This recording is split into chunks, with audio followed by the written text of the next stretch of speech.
I'm Landon, 25 years old, and a graphic designer from Boston. Throughout my life, I've always felt like I was second best compared to my stepsister Madison. But when my mom canceled my birthday plans to take her shopping in New York, something inside me finally snapped. That day, I made a choice that would change everything between us. They had no idea how their constant neglect would come back to haunt them.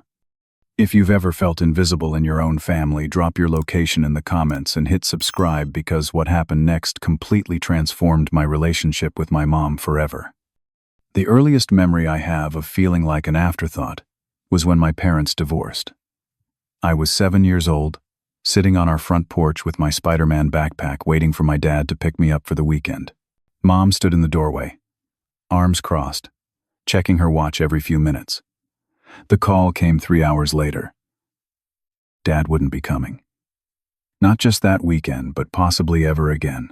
He was moving to California for a job opportunity that was too good to pass up. That was the first time I felt that hollow ache in my chest, the one that would become all too familiar in the years to come. After the divorce, it was just Mom and me in our small 2-bedroom apartment. For a while, we were inseparable. Catherine Mitchell was a strong woman who worked as a nurse at Boston General. She'd come home exhausted from 12-hour shifts, but still made time to help with my homework or watch cartoons together on our worn-out couch. Those were simple times, but I felt secure. Everything changed when I turned 12. Mom met Robert Wilson at a hospital fundraiser. He was everything my dad wasn't.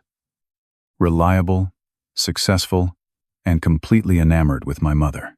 Robert was a financial advisor with his own firm, a beautiful house in the suburbs, and a daughter named Madison, who was 2 years younger than me. Within 6 months, Mom and I had moved into Robert's spacious colonial home, and they were exchanging vows in the backyard. I tried to be happy for Mom. Robert seemed nice enough, if a bit formal, and his daughter Madison was polite when we were introduced. But from the beginning, there was an unmistakable difference in how Robert treated us. Madison was his princess, his little angel. He would swing her around when he came home from work, bring her little surprises just because, and spend weekends taking her to father-daughter events. With me, he was cordial but distant, like I was a house guest who had overstayed his welcome.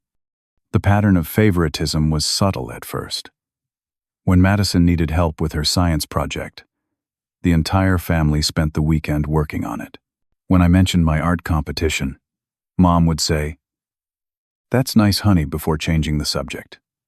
Robert never missed any of Madison's soccer games, but had important meetings during my art showcases.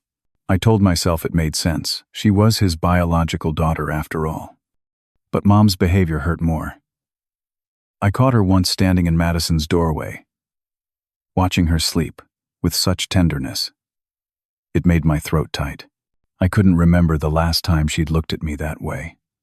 When I asked if she wanted to see my latest drawings, she said, "Maybe later, Landon. Madison needs help with her college applications." The contrast became impossible to ignore when we turned 16. Madison received a brand new red Volkswagen Beetle with a giant bow on her birthday. Robert gave a speech about how proud he was of his straight-A student and how she deserved the best. 3 months later, on my 16th birthday, I got driving lessons from a local school. Mom said it was more practical and that I could earn a car eventually. My grandmother Eleanor was the only one who seemed to notice the disparities. Mom's mother was a straight-shooting woman who never minced words.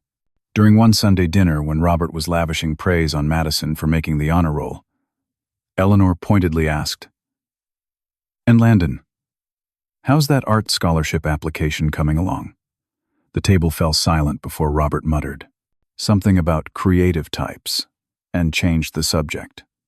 Later, Eleanor squeezed my hand and whispered, "Your talent matters too, kiddo." My best friend Tyler witnessed it all. We'd been inseparable since middle school, and he never hesitated to call out the unfairness. "Your stepdad's a jerk," he'd say after yet another family dinner where I might as well have been invisible. "And your mom needs to grow a spine." I'd defend her reflexively, making excuses about how busy she was, how she was trying to make her new marriage work. But deep down, I knew Tyler was right. Despite everything, I worked hard to be the good son. I maintained solid grades, never got into trouble, and even tried to build a relationship with Robert by expressing interest in finance. He'd answer my questions politely, but never engaged beyond the surface level. Meanwhile, he and Madison had inside jokes and traditions that Mom quickly became part of while I remained on the periphery of our so-called family unit. My passion for art and design became my escape. I poured everything into my work, and it paid off when I was accepted to the Massachusetts College of Art and Design on a partial scholarship. Grandmother Eleanor was thrilled, hosting a small celebration at her house. Mom and Robert came, of course, but spent most of the evening discussing Madison's potential schools, even though she was still a junior. After graduation, I landed a job at Apex Creative, a respected design agency in downtown Boston. Finally achieving financial independence felt liberating. I moved into a small apartment with Tyler commuting to work on the subway and building my portfolio with each new project. My colleagues appreciated my talent.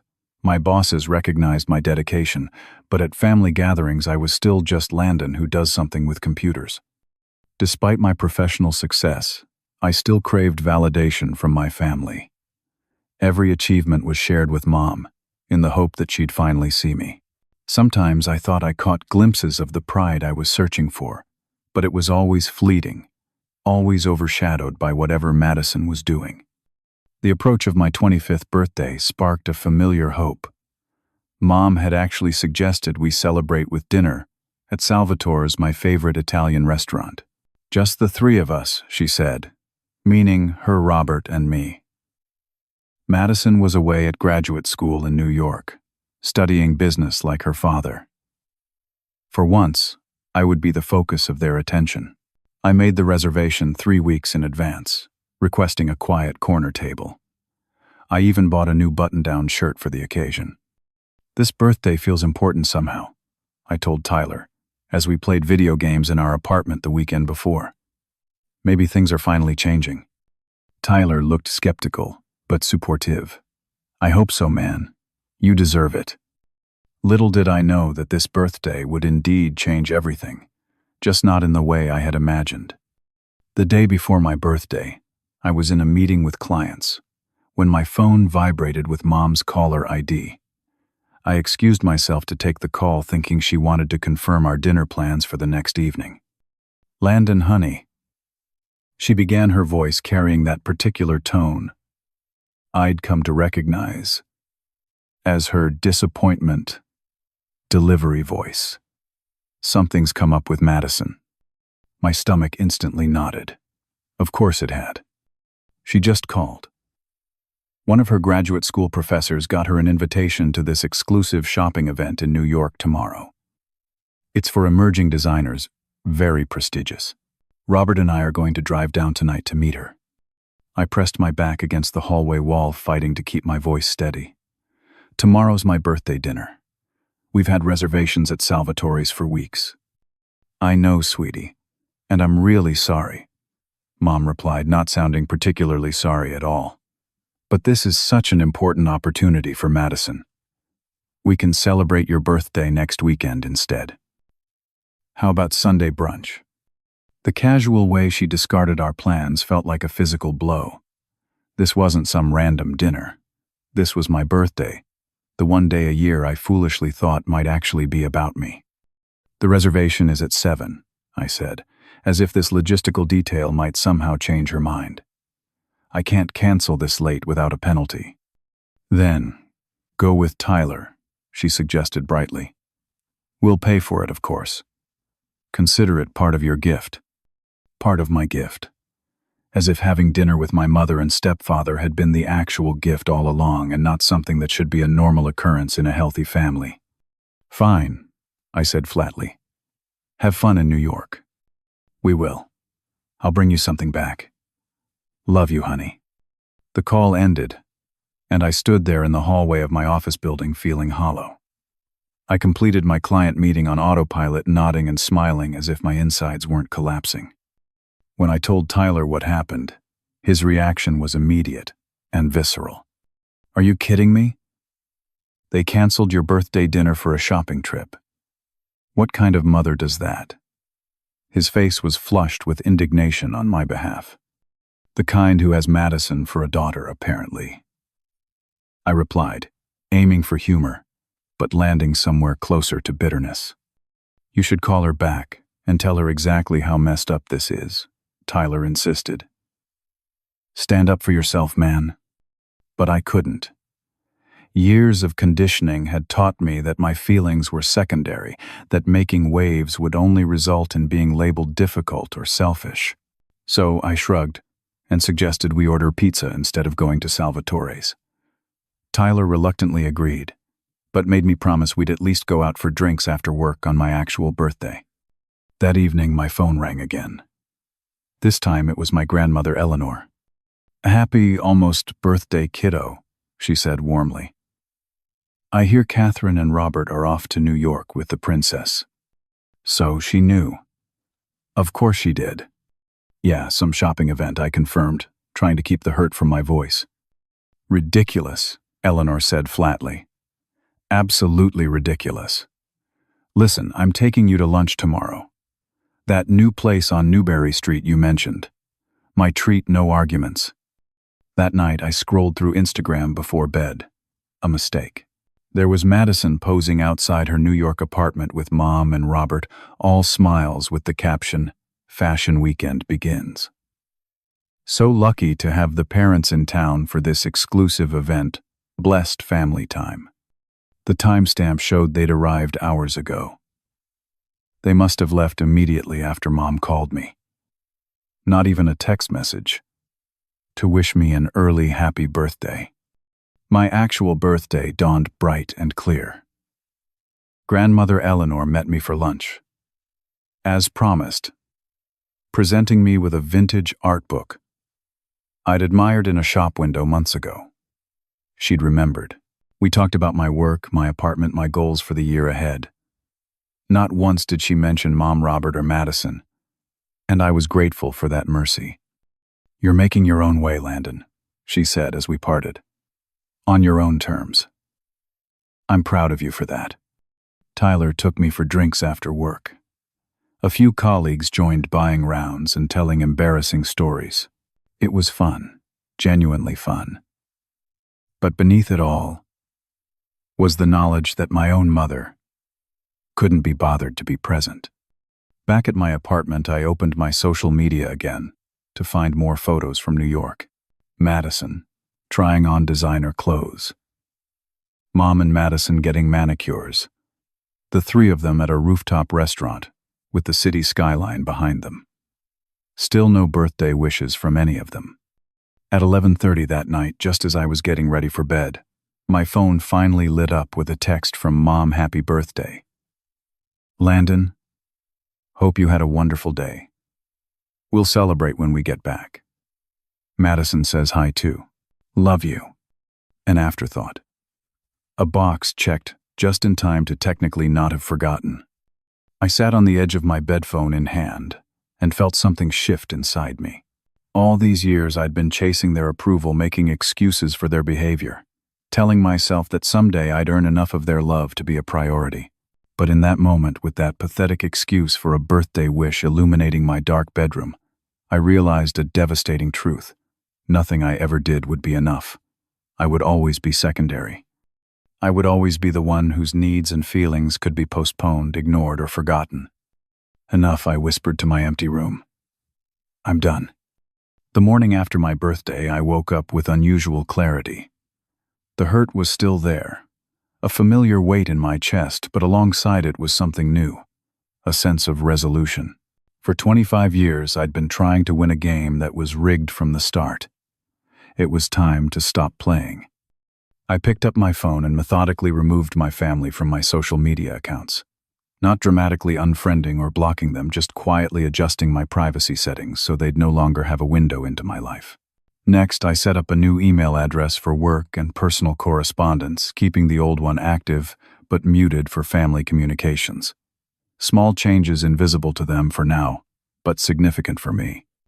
3 days later, Mom texted to say they were back from New York and wanted to have me over for dinner on Friday to celebrate properly. I replied simply, "Can't make it this Friday. Have plans. Thanks, though." New explanation, new counteroffer. Just polite detachment. Her response came quickly. "Saturday then, or Sunday lunch. Pretty busy this weekend. Maybe another time." I could almost feel her confusion through the phone.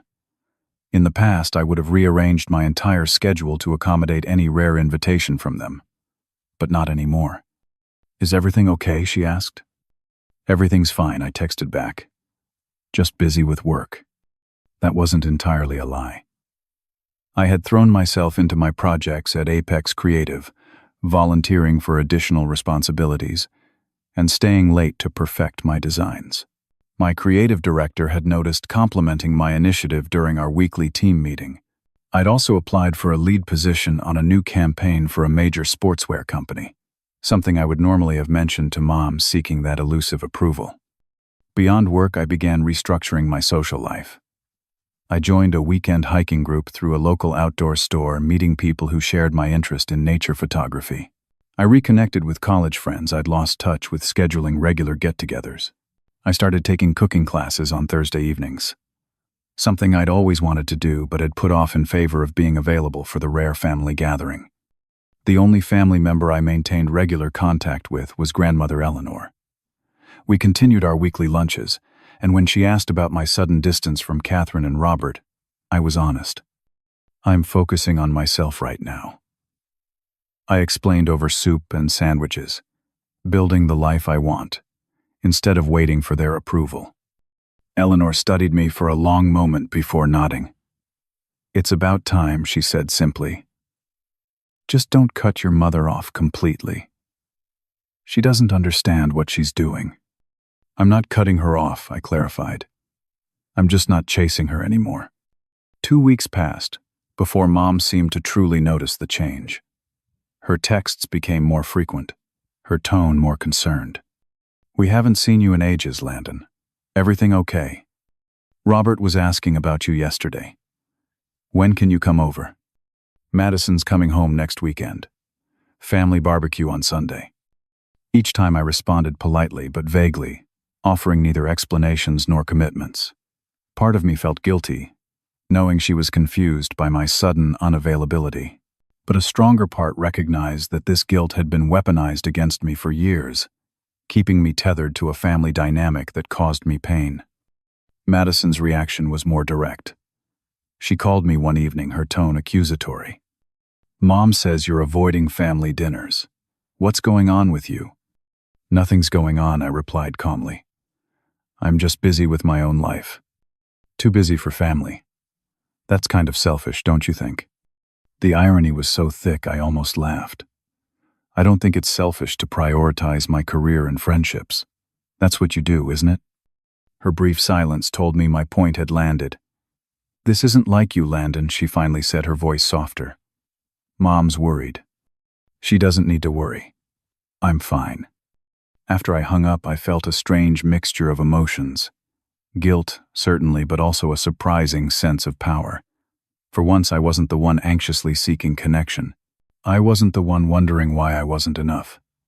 The roles had reversed, and while I took no pleasure in causing concern, there was something validating about finally being noticed. The most unexpected development came when Robert called me directly. Something that had happened, perhaps 3 times. In the 13 years he'd been married to my mother. "Landon," he began awkwardly, "after I answered, your mother is concerned about you." "I'm doing well, actually," I replied. "Work is great. Just landed a major account." "That's good to hear," he said, sounding genuinely surprised. "But you know what I mean. You've been absent from family gatherings." "I've been focused on building my career and expanding my social circle," I explained, using the professional tone I might use with a distant colleague. "It's been a positive change for me." There was a pause before Robert spoke again. "Your mother misses you," he said, his voice uncharacteristically hesitant. We all do. That last part sounded so insincere I had to suppress a scoff. I appreciate that. Please tell Mom I'm doing well and not to worry. The conversation ended soon after, leaving me wondering if Robert had initiated it himself or had been pressured by my mother to make the call. The real test came when Mom texted about their annual Memorial Day barbecue, an event that had always been mandatory in our family calendar. Getting everything ready for Monday, she wrote. Robert's grilling his famous ribs. 2:00. Don't be late. The assumption that I would automatically attend, without even being asked if I was available, crystallized exactly what I was pushing back against. I waited until Sunday night to respond. Sorry, can't make it tomorrow. Already committed to something else. Have fun. The phone call came within minutes. Mom's voice was tight with concern and a hint of anger. What do you mean you can't make it? It's Memorial Day. We always have a family barbecue. I have other plans, I said simply. What other plans could be more important than family? I'm going hiking with friends from my photography group. Hiking. You can do that anytime. This is a family tradition, Landon. I took a deep breath. Mom, I made these plans weeks ago. I'm not canceling on my friends. I don't understand what's going on with you lately, she said, her voice rising slightly. You never come over anymore. You barely respond to my texts. And now you're skipping family holidays for some hiking trip. I'm focusing on myself right now. I explained, echoing what I'd told grandmother Eleanor. Building relationships and pursuing interests that are important to me. And were not important to you. The hurt in her voice was genuine, which made this harder. I didn't say that. But I need some space right now. Space from what? From us. What did we do? End of Sue. End of Sue. To have her. That was the opening to lay it all out. The years of feeling secondary, the birthday cancellation that had been the final straw. But I wasn't ready for that confrontation, not over the phone, not when the wound was still so raw. It's not about anything you did, I lied. I'm just in a different place in my life right now. The conversation ended unresolved, with Mom confused and upset, and me feeling both guilty and justified. I went on the hiking trip the next day, posted photos on my newly private social media accounts, and tried not to think about the family gathering happening without me. A week later, Mom texted again, planning a family vacation to Cape Cod in July. Need to know if you're coming so we can book the right size house. The assumption that I would automatically join them despite my recent distance showed how little my signals had registered. They still expected me to fall back in line, to return to my assigned role as the accommodating son who accepted whatever scraps of attention they offered. Won't be able to make it, I texted back. Already planning my vacation time for a photography trip to Maine. That wasn't entirely true. I had considered such a trip but made no concrete plans. Still, the idea of spending a week in close quarters with a family that had made me feel invisible for so long held no appeal. The stage was set for a confrontation. I both dreaded, and in some corner of my heart, wanted desperately. They needed to see me. Truly see me. If anything was ever going to change. And if they couldn't, then at least I'd know for certain it was time to move on. Mom's response to my vacation rejection was immediate and uncharacteristically forceful. She didn't text back. She called. What is going on with you? She demanded when I answered. This isn't like you at all, Landon. What isn't like me? I asked, keeping my voice steady. This distance. Skipping family events. Turning down our vacation. You've never done this before. Maybe that's the problem, I said quietly. What does that mean? I sighed, looking out my apartment window at the Boston skyline. It means I've always rearranged my life to fit your family plans, even when it was clear I was an afterthought. An afterthought? What are you talking about? You're my son. Am I? Because sometimes it feels like I'm just an obligation you remember occasionally, when Madison doesn't need your attention. The silence that followed was heavy with shock. In all our years together, I had never directly challenged her about the favoritism. I had complained to Tyler, vented to grandmother Eleanor, but with Mom and Robert, I had always been the agreeable one, swallowing my hurt to keep the peace. "I don't know where this is coming from," Mom finally said, her voice shaking slightly. "We've always included you in everything. Being physically present at something isn't the same as being included," I replied. And even that wasn't true for my birthday, was it? Another loaded silence. Is that what this is about? Your birthday, Landon. I apologized for that. It was a special opportunity for Madison. It's always a special opportunity for Madison, I interrupted.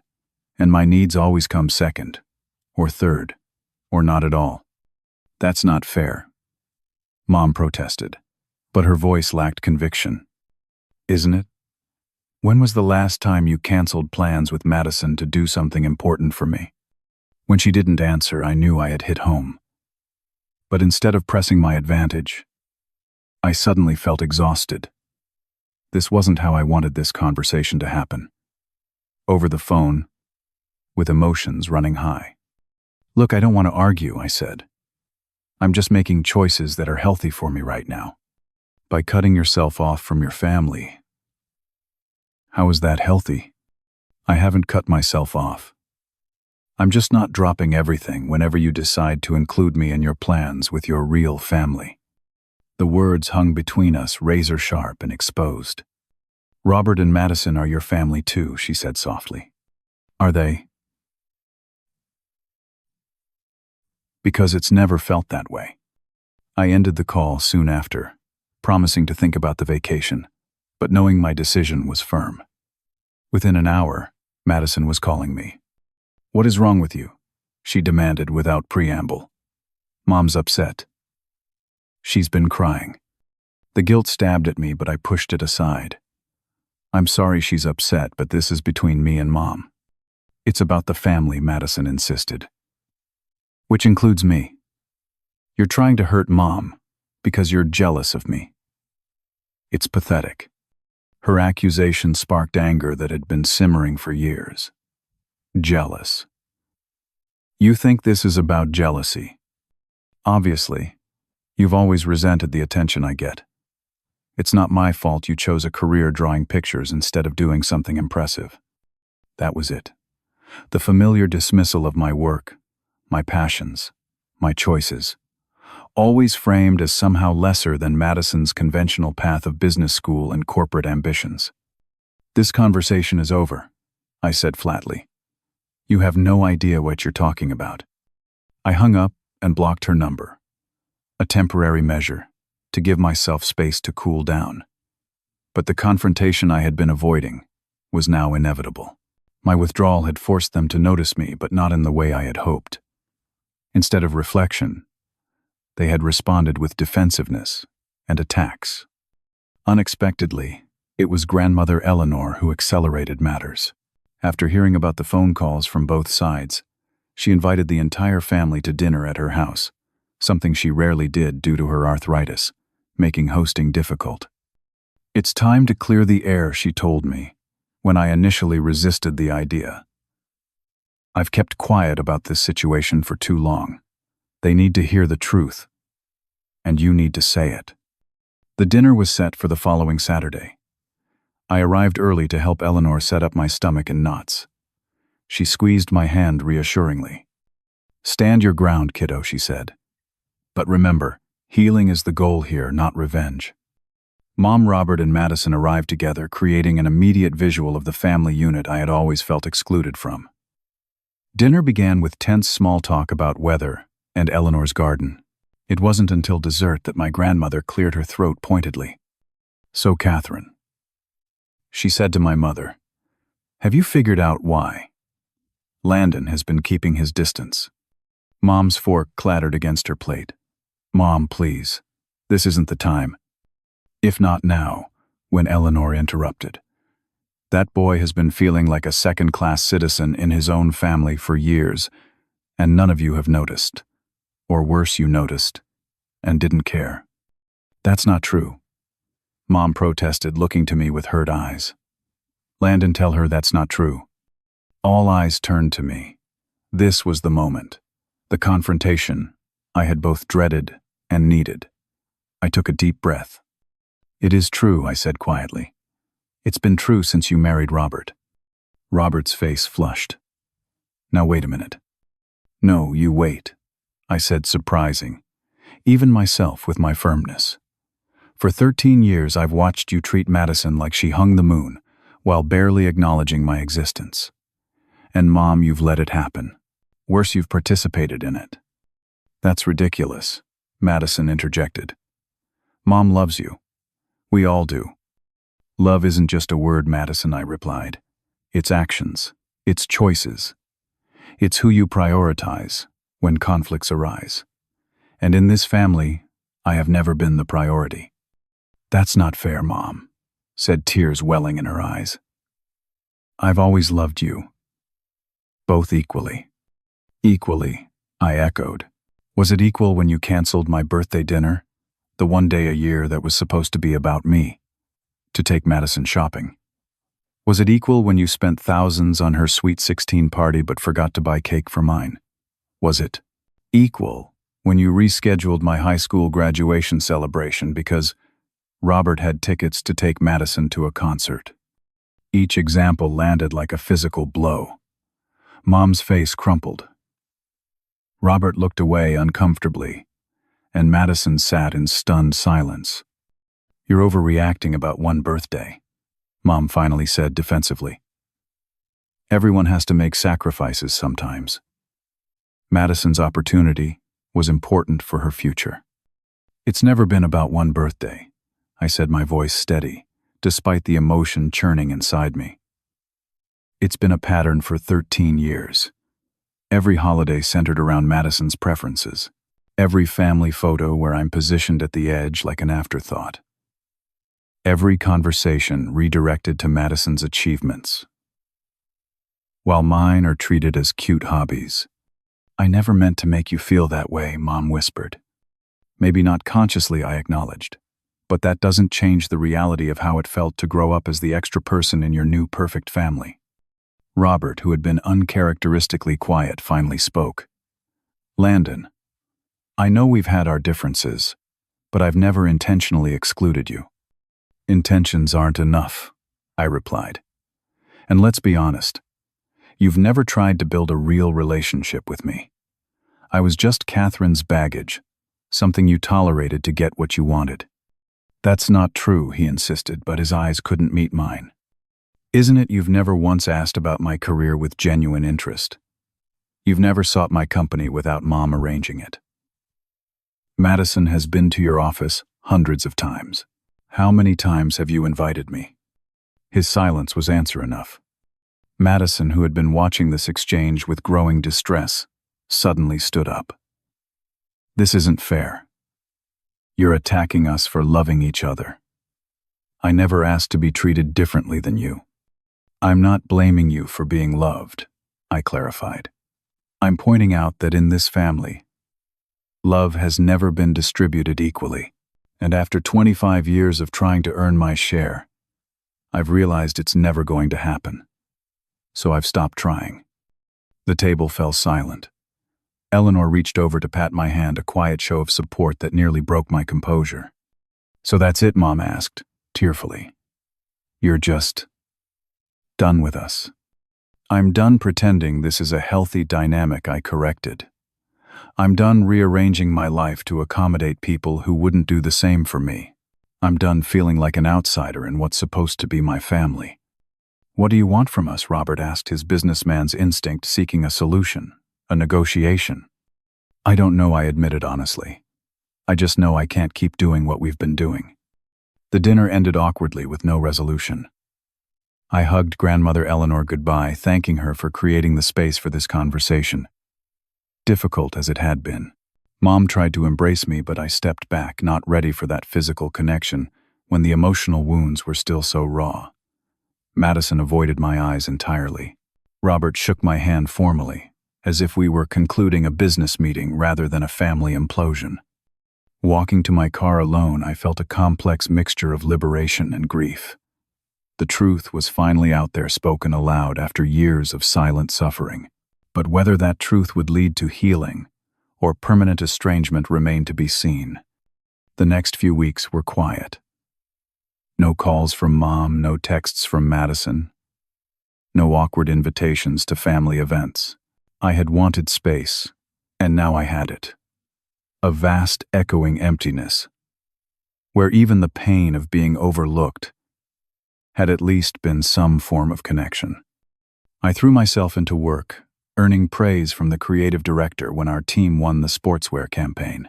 Under normal circumstances, this would have been news I'd share immediately with Mom seeking that elusive approval.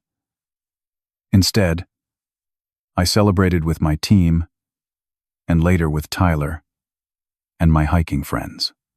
"Are you okay with how things are with your family?" Tyler asked one evening as we sat on our apartment balcony watching the sunset over the city. "I don't know," I admitted. "Part of me feels like I can finally breathe. But another part misses them." Tyler finished for me. "Misses what I always hoped we could be," I corrected. "I'm not sure I actually miss what we were." Grandmother Eleanor remained my only connection to the family. During our weekly lunches, she would provide carefully neutral updates. Mom was busy at work. Madison was thriving. In her graduate program, Robert was considering a partnership expansion. She never pushed me to reconcile, but made it clear she believed reconciliation was possible with time and effort on all sides. "Your mother is thinking hard about what you said," Eleanor told me over sandwiches one day. "She's not good at admitting mistakes, never has been. But she's hurting, and she's reflecting. That's a start." I nodded noncommittally, unwilling to get my hopes up after so many years of disappointment. What I didn't know then was that behind the scenes my confrontation had catalyzed changes I couldn't have anticipated. The family I thought I knew was being forced to examine uncomfortable truths, and none of them would emerge from that examination unchanged. 6 weeks after the confrontation at Grandmother Eleanor's, I was editing photos from a recent hike when my phone lit up with a text from my grandmother. "Need to talk. Lunch tomorrow. Important." We met at our usual cafe the following day.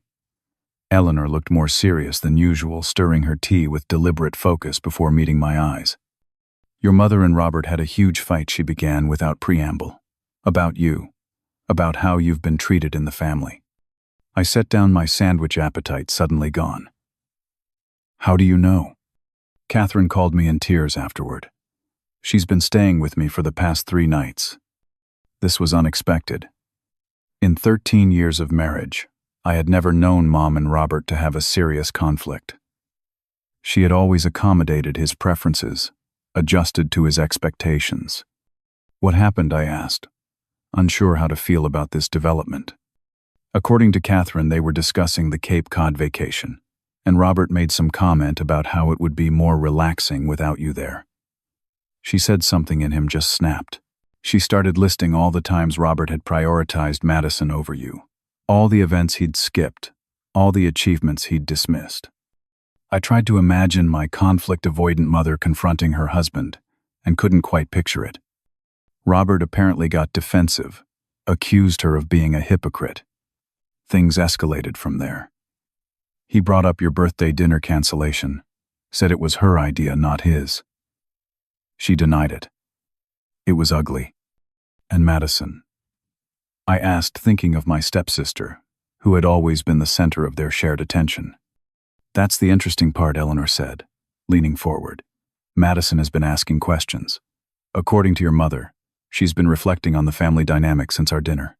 She called Catherine privately to ask if what you said was true, if they had really forgotten your birthday cake one year." I remembered that 16th birthday vividly, coming home to find Mom and Robert had gone to pick up Madison from a friend's house, leaving me alone with a hastily ordered pizza and no cake, no celebration. What did Mom tell her? The truth, apparently. And Madison was upset. Not at you. At them. I absorbed this information, unsure how to process it. For so long, Madison had been the unwitting beneficiary of the family's unequal treatment. I had resented her at times, but had always recognized that she hadn't created the dynamic. She had simply flourished within it.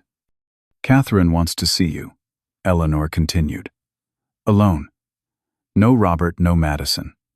My instinctive response was to refuse. The wall I had built around myself these past weeks had been protective, allowing me to focus on my own healing, rather than continuing to seek validation from people who had consistently disappointed me. "I don't know if I'm ready for that," I admitted. Eleanor nodded understanding. "She's not the same person she was 6 weeks ago, Landon. What you said, it got through. But ultimately, it's your decision. You don't owe her your time." I thought about it for several days, weighing the potential benefits against the risk of further hurt. Finally, I texted Mom. "I heard you wanted to talk. Coffee at Riverside Cafe Saturday at 10. Her response was immediate.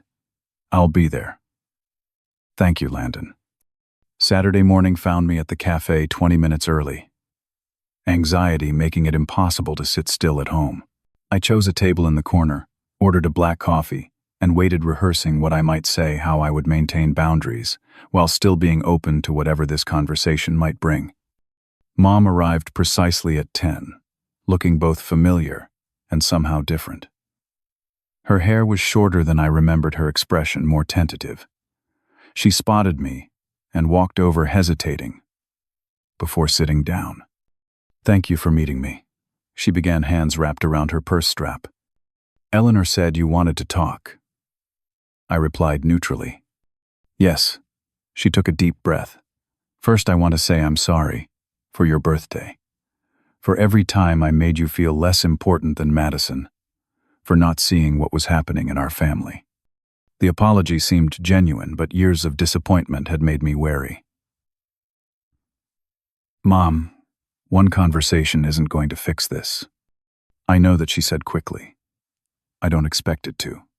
But I need you to know that I've been thinking about everything you said at Mom's dinner. And you were right. I've been a terrible mother to you." "You haven't been terrible," I corrected, uncomfortable with the extremity of her self-criticism. "But you have been inconsistent, present, sometimes absent, when it mattered most." She nodded, eyes welling with tears.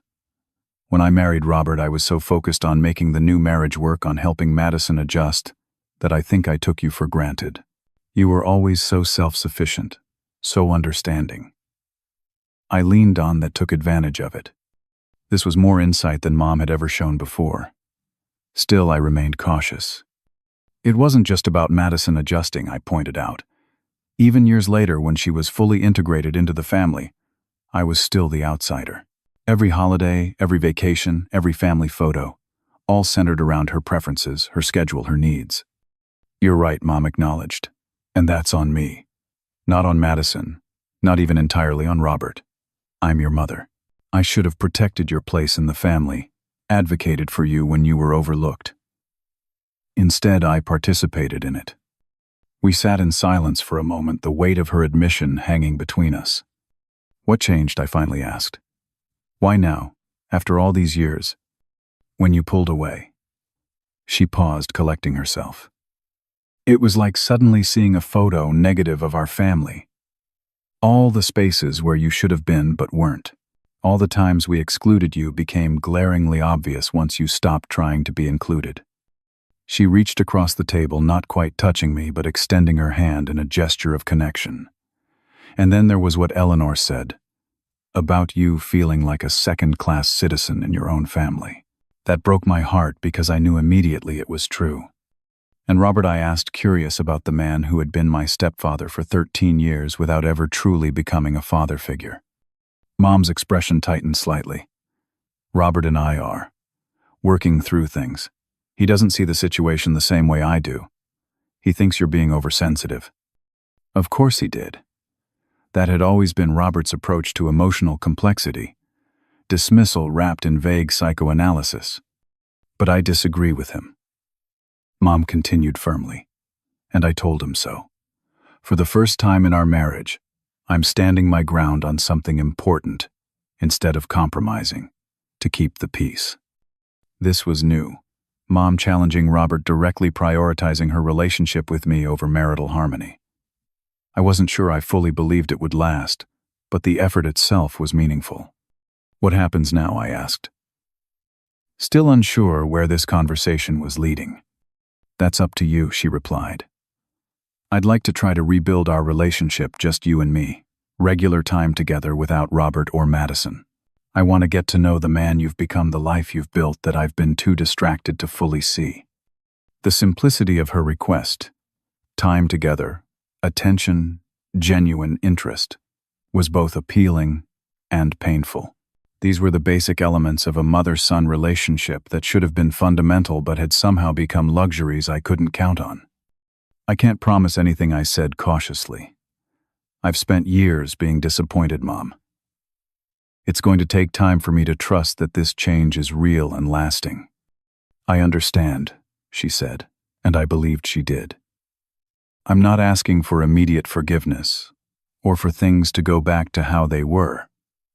I'm asking for a chance to be the mother you deserve, starting now. We set up a weekly lunch date, just the two of us. No Robert, no Madison. No family obligations muddying the waters. A simple starting point to see if what was broken could be mended. As we were preparing to leave, Mom mentioned casually, Madison has been asking to talk to you. She's been doing a lot of thinking too. I tensed automatically. I'm not ready for that yet. That's okay, Mom assured me. There's no rush. I'll tell her you need time. But that evening, a text from Madison appeared on my phone. I owe you an apology. Can we talk sometime? No pressure. Whenever you're ready. I stared at the message for a long time, surprised by both its content and its respectful tone. The Madison I knew had never been one to admit fault or extend olive branches. Perhaps she too was changing in the wake of our family's reckoning. After sleeping on it, I replied, coffee next week, Thursday after work. Her response was immediate and simple. Thank you. I'll be there. Our meeting was awkward at first, both of us uncertain of how to navigate this new territory, where the unspoken family dynamics had been dragged into the open. Madison looked nervous, fidgeting with her coffee cup before finally meeting my eyes. I'm sorry for what I said on the phone, she began. About you being jealous and pathetic. That was cruel and unfair. I nodded, acknowledging her apology without immediately absolving her. I've been thinking a lot about what you said at Grandma Eleanor's, she continued. About always feeling like an outsider in the family. I never saw it before. But looking back, I can see it was true. It wasn't your fault, I said, surprising myself with the realization that I meant it. You were a kid when our parents married. You didn't create the dynamic. Maybe not, but I benefited from it, she admitted. And once I was old enough to notice, I should have said something. Instead, I just accepted it as normal that everything revolved around me. We talked for nearly 2 hours, untangling the complex web of family dynamics that had shaped both our experiences. Madison shared memories from her perspective, moments I had seen as rejection that she had viewed completely differently. I explained how it felt to be constantly overlooked, to have my needs and achievements perpetually minimized. I always thought you were so cool, she confessed, surprising me. So independent and talented. I used to wish I could draw like you. Really. You never seemed interested in my art.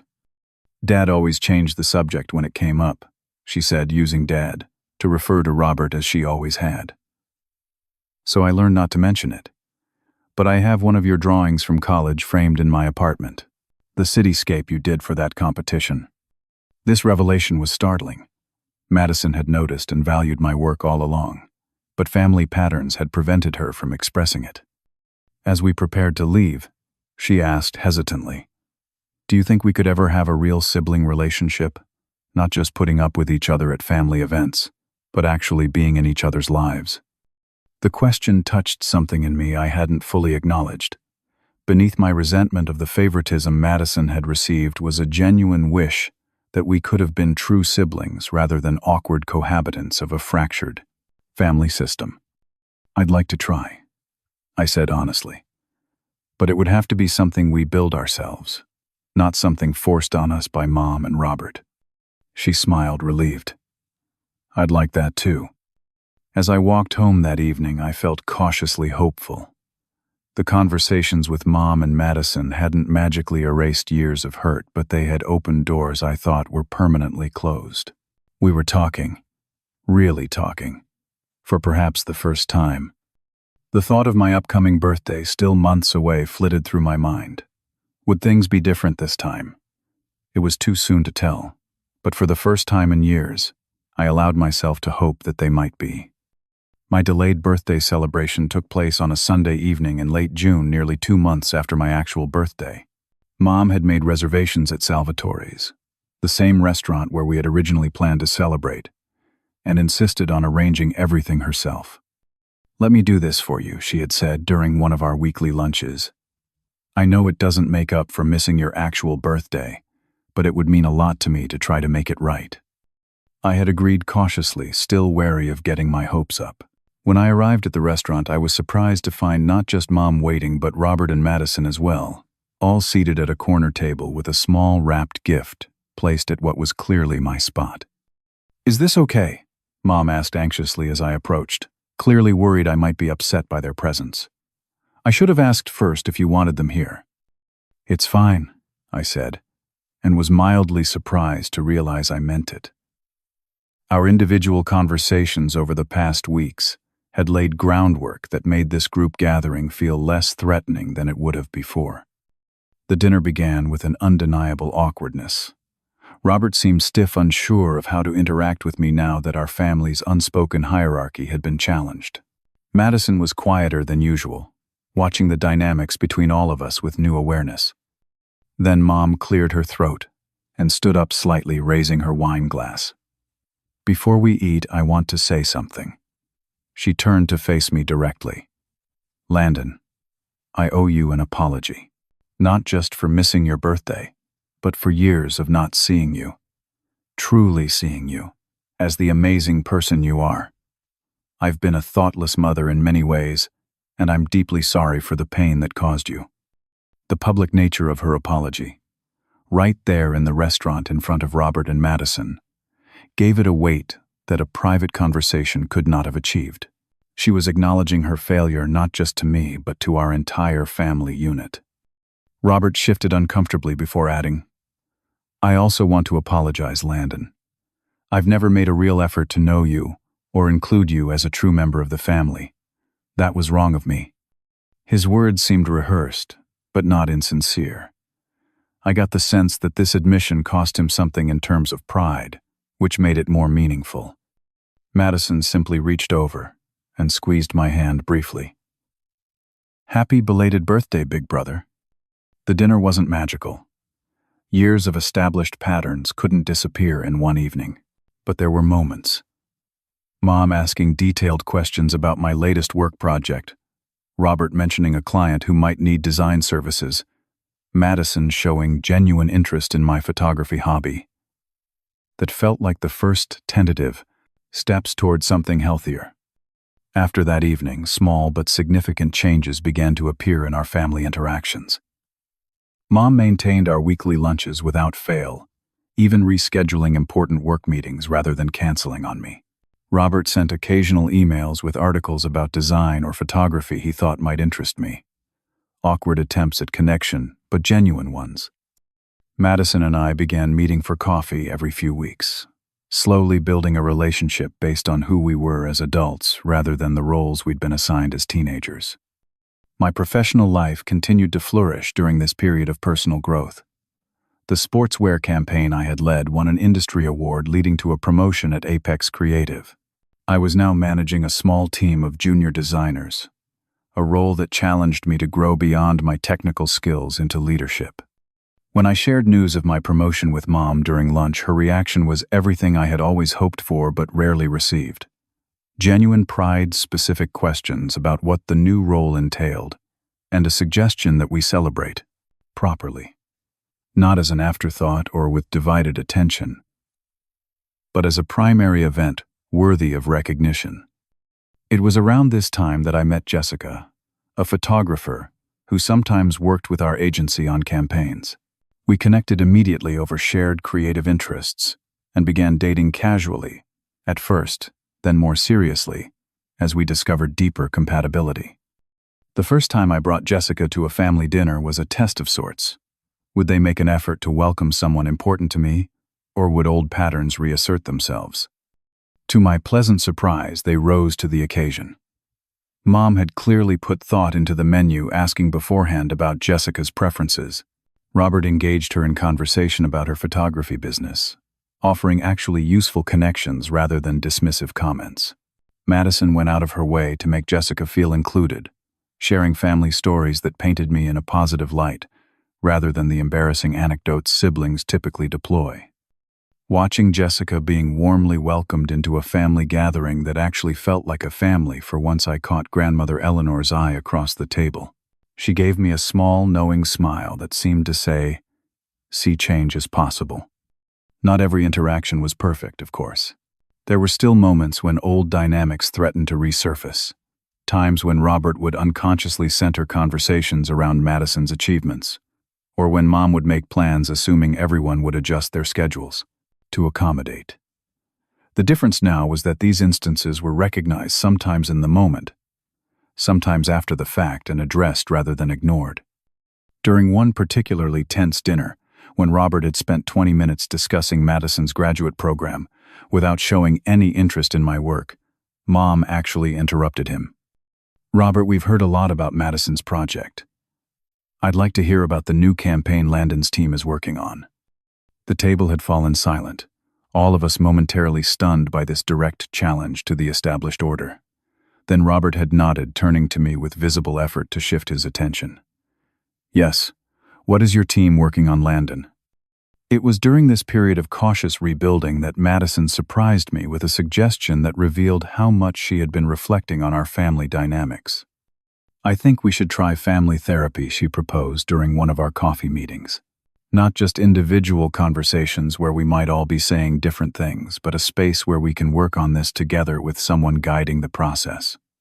I was skeptical initially. "You think Robert would agree to that?"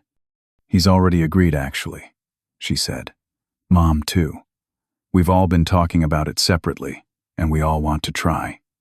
The fact that they had been discussing this without me might have triggered old feelings of exclusion, but Madison quickly added, "We wanted to be sure everyone was on board before suggesting it to you. We didn't want you to feel pressured, or like we were ganging up on you." This consideration of my feelings, this awareness of how their actions might affect me, was perhaps the clearest evidence yet of real change. We began monthly sessions with Dr. Karen Bennett, a family therapist specializing in blended family dynamics. The sessions were often difficult, unearthing patterns so deeply ingrained, we sometimes couldn't see them until Dr. Bennett pointed them out, confronting painful truths about how we had all contributed to the dysfunction in different ways. I learned that Mom's overwhelming focus on Madison had partly stemmed from anxiety about her second marriage, succeeding where her first had failed. Robert admitted that his distance from me had been rooted in his own insecurity, as a stepfather fearing rejection if he tried to establish a paternal relationship. Madison revealed how isolated she had sometimes felt as the focal point of so much attention, carrying the weight of Robert's and Mom's expectations, while simultaneously sensing my resentment. Family systems always seek balance, Dr. Bennett explained during one session. When that balance is unhealthy, everyone suffers, even those who seem to benefit from the imbalance. The therapy wasn't a magical solution, but it gave us tools and language to navigate conflicts that arose. We learned to recognize when old patterns were emerging and how to redirect them. We practiced setting boundaries, expressing needs directly, and acknowledging each other's experiences without defensiveness. Through this process of rebuilding, I maintained my independence, continuing to nurture the friendships and interests I had developed during my period of withdrawal from the family. This balance, Being connected to my family without being defined by my role within it was perhaps the most significant change of all. As the one-year anniversary of my missed birthday approached, I found myself reflecting on the journey we had taken. The hurt hadn't disappeared entirely, and I doubted it ever would. But alongside it had grown something new. A cautious trust in the possibility of change. A willingness to remain open to the family we were becoming, rather than remaining trapped in the patterns of the family we had been. 1 year after the birthday that had catalyzed such profound change, I found myself once again approaching my birthdate with a mixture of hope and wariness. The past 12 months had been transformative in ways I couldn't have imagined when I made that initial choice to step back from my family. But old wounds heal slowly, and part of me still braced for disappointment. 3 weeks before my 26th birthday, Mom called to ask about my schedule. "I want to plan something special," she said. "Something that really celebrates you." "You don't need to make a big deal of it," I replied automatically. The reflexive minimizing of my own importance, still occasionally surfacing despite my progress. "I know I don't need to," she said firmly. "I want to. Your birthday matters, Landon. You matter." Those simple words, "You matter," struck a chord so deep I had to take a moment before responding. How long had I waited to truly feel that sentiment from my mother? The day of my birthday dawned sunny and clear. I had taken the day off work, planning to spend the morning hiking at a nearby state park, enjoying the solitude and natural beauty that had become important elements of my self-care routine. Mom had arranged a dinner celebration for that evening, insisting on keeping the details a surprise. When I arrived at the address she had texted me, not a restaurant as I had expected, but a private event space overlooking the harbor, I was greeted by not just my immediate family, but a gathering of people who represented the various facets of my life. Grandmother Eleanor sat chatting with Tyler near the window. My colleagues from Apex Creative mingled with friends from my hiking group. Jessica was helping arrange a display of photographs. I realized with a start that they were all images I had taken over the past year, professionally framed and exhibited gallery style. "Surprise," Mom said softly as she approached, watching my reaction carefully. "Too much." I shook my head, genuinely moved by the thought and effort that had gone into this celebration. "It's perfect." The evening unfolded with a natural warmth that felt entirely different from the strained family gatherings of the past. Robert, still somewhat formal but visibly trying, had coordinated with my creative director to create a video montage of my design work, presenting it with genuine appreciation for my talent. Madison had prepared a heartfelt toast that acknowledged our complicated history while celebrating our evolving relationship as siblings who were choosing to be in each other's lives. But it was Mom's gift that affected me most deeply. A hand-bound book containing letters she had written to me, one for each year of my life, reflecting on memories, acknowledging mistakes, and expressing hopes for our future. The project must have taken months of reflection and work. "I wanted you to know that you have always been seen," she explained as I paged through it, even when I failed to show it properly. Later that evening, as the celebration continued around us, I found myself standing with Grandmother Eleanor by the windows overlooking the harbor lights. "Quite a difference from last year," she observed. "Almost hard to believe," I agreed. "Are you happy, Landon? Not just tonight, but with how things are evolving?" I considered the question seriously. "I'm cautiously optimistic," I said finally. "There's been real change, not just superficial apologies. But it's still work. There are still moments when old patterns try to reassert themselves." Eleanor nodded understanding. "That's the nature of family systems. They resist change, try to pull everyone back into familiar roles, even when those roles are painful. The fact that you're all still pushing forward despite that resistance is what matters." Looking back over the year since my missed birthday, I could track the gradual transformation of our family dynamics through a series of small but significant shifts. Mom now called regularly just to check in, not to make demands or assumptions. She listened more than she spoke, asked questions about my interests and opinions with genuine curiosity, rather than perfunctory politeness. Robert would never be a father figure to me. That opportunity had passed years ago. But he had become something like a respectful ally. He had even referred several clients to me, professionally acknowledging my expertise in a way he never had before. The wall of awkwardness between us hadn't disappeared entirely, but doors had been opened in it, allowing for more authentic connection. Madison and I had perhaps the most surprising evolution, developing a sibling relationship in our 20s that we had never managed to build as teenagers. Free from the competitive dynamic imposed by our parents' favoritism, we discovered genuine enjoyment in each other's company and perspectives. She had even joined my hiking group, occasionally stepping into my world rather than expecting me to adapt to hers. My relationship with Jessica had deepened throughout this year of family transformation, having her witness my journey, supporting me through difficult therapy sessions, celebrating small victories, providing perspective when old hurts threatened to overwhelm me, had created a bond of understanding and trust between us. She had her own complex family history, and our shared commitment to breaking unhealthy patterns rather than repeating them formed a strong foundation for our future together. Professionally, my confidence had flourished alongside my personal growth. The promotion I had received earlier in the year had led to increasingly significant responsibilities at Apex Creative. I was now being mentioned as a potential creative director when the current one retired in a few years. A trajectory I would never have imagined for myself when I was still seeking validation from a family that couldn't provide it. The most valuable thing you did, Grandmother Eleanor said, interrupting my reflections, was becoming temporarily invisible to them. Sometimes people can only see what's always been there when it's suddenly gone. I wasn't trying to teach them a lesson, I clarified. I was just trying to protect myself. I know. That's why it worked. It was authentic, not manipulative. As the evening drew to a close, with guests gradually departing and the intimate circle of family remaining, Mom raised a final toast. To Landon, she said, her voice steady but full of emotion. Thank you for giving us the chance to become the family you always deserved. Your courage in stepping back forced us to step up.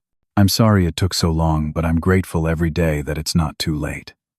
Standing there, surrounded by people who now truly saw me, I reflected on the journey that had brought us to this point. The pain hadn't magically vanished. The years of feeling secondary couldn't be erased by a single year of genuine effort. But healing had begun, and with it the possibility of a future where belonging wasn't something I had to earn, but something freely given and received. Sometimes becoming temporarily invisible is the only way to finally be seen.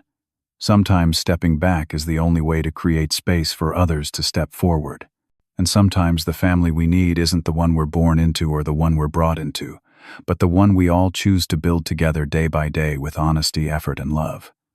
If you've ever had to make a difficult choice for your own well-being, even when it hurt, I'd love to hear your story in the comments.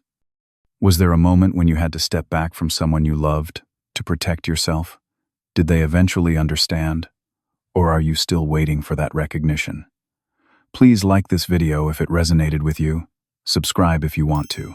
Hear more stories of family transformation, and share it with someone who might need to know they're not alone in these struggles. Thank you for listening to my journey. And remember, sometimes the hardest choices lead to the most important growth.